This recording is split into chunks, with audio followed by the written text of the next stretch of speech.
So today's Saturday and nandito tayo ngayon mismo sa Metro Manila Hills.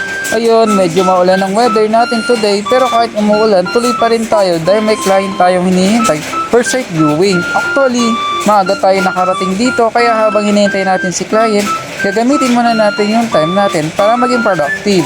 May dala rin ako mga unit board para sa team natin kaya ipapamigay muna na rin habang waiting. So samahan nyo ako today dahil papakita ko sa inyo kung ano ang ginagawa natin kapag may actual client viewing dito sa Metro Manila Hills. So ayan guys, habang naghihintay kay client, distribution muna tayo ng uniform sa team natin. Siyempre importante rin na kapag umaharap tayo sa client, presentable at professional tayo. Hindi lang naman tayo basta nagtatrabaho. Gusto rin natin magkaroon ng identity bilang isang team at makita ng clients na organized tayo. Ayan, isa-isa muna natin silang bibigyan at least habang waiting tayo, productive pa rin tayo. Actually, ito yung mga bagay na hindi nyo madalas nakikita sa mga real estate vlog. Usually, yung nakikita lang is yung mga house tour. Pero bago mangyari yung house tour, may preparation muna. Kailangan ready tayo sa mga question ni client, sa mga property details, payments, option, financings, requirements, at lahat kailangan nilang malaman. So guys, finally dumating na si client. Ayan, ready na tayo. Ayan ang ginagawa natin today, hindi muna natin sila dinadala kung saan saan. Unang-una, dinadala muna natin sila sa unit. Kasi gusto muna nating malaman kung magugustuhan talaga nila yung bahay bago natin ipakita yung ibang features ng community. So ayun, ito yung unit na ipapakita natin kay client. First, iikot muna tayo sa actual house. Papakita natin yung exterior, entrance, layout, at yung different ng areas ng unit. Kasi iba talaga kapag personal mong nakikita yung bahay. Tapos may imagine mo kung saan ilalagay yung furniture, paano magiging setup ng family, at kung magiging comfortable ba kayo sa space. Habang nag-iikot kami, ni-explain ko rin yung important details ng unit. Hindi lang naman dapat maganda sa camera. Importante rin naman malaman ng client kung practical ba yung space para sa kanila at kung bagay ba sa lifestyle nila. Kaya hinahayaan muna natin silang mag-observe, magtanong at mag-imagine kung paano nila gagamitin yung bahay. Kasi malaking decision ang pagkuha ng sariling bahay. Mas gusto natin na nagugustuhan muna talaga nila yung unit bago tayo pumunta sa next part ng viewing.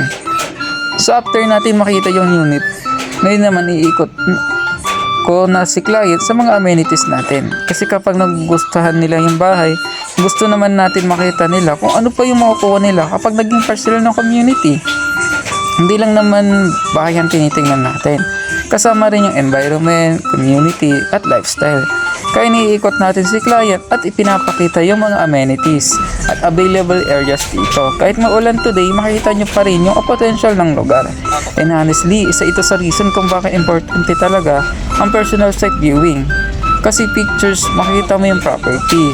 Pero kapag nandito ka mismo, makikita mo yung actual surroundings, actual roads, actual environment, at mararamdaman mo talaga kung comfortable ka sa lugar.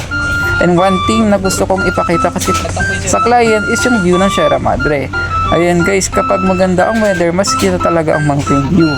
Ang ganda ng combination ng peaceful environment at ng Sierra Madre backdrop. And another thing na madalas din tinatanong ng buyers is tungkol sa baha. Sa area ng property, hindi ito kilala bilang bahain na lokasyon. Pero syempre lagi kong sinasabi sa clients na i-check din ang official flood hazard information bago gumawa ng final decision. Kasi kapag bibili tayo ng property, dapat hindi lang ang maganda yung bahay. Tinitignan din natin yung lokasyon, surroundings, accessibility at safety information. Pagdating naman sa earthquake concern, importante rin na inform tayo. Hindi natin dapat sabihin na totally earthquake proof ang isang lugar. Mas tama na tignan yung official fault and hazard maps para malaman kung may identified active faults na dumadaan sa property. And paraan naman sa Iglesia ni Cristo, may kapilya sa area kaya magandang dagdag convenience din yon para sa mga iglesia families na naghahanap ng property dito. So ayan, hindi lang buhay tinitingnan natin yung buong community and kung ano importanteng factors para sa bawat family. And now, pupunta naman tayo sa pinaka-interesting na part ng viewing natin today. Ito yung commercial space na bago itatayo dito sa Metro Manila Hills. Actually, interesado rin si client dito dahil possible nilang gamitin ito para sa business. Kaya syempre, ipinapakita ko rin sa kanila yung lokasyon kung saan itatayo yung commercial space. Dito namin pinag-uusapan kung ano yung possible nilang maging business concept. Depende sa business plan nila, possible nilang pag-isipan. ang coffee shop, electric office, or ibang negosyo na bagay sa community. Siyempre, kailangan pa rin nilang pag-aralan ng mabuti yung business plan, target market at lahat ng requirements. Pero ang maganda, hindi lang residential opportunity yung nakikita nila. Mas possibility din na magkaroon sila ng business space in the future. Kaya mas naging interesting yung site viewing natin today. Imagine, tinitingnan mo yung property para sa future home mo, tapos may opportunity ka rin magkaroon ng space para sa negosyo.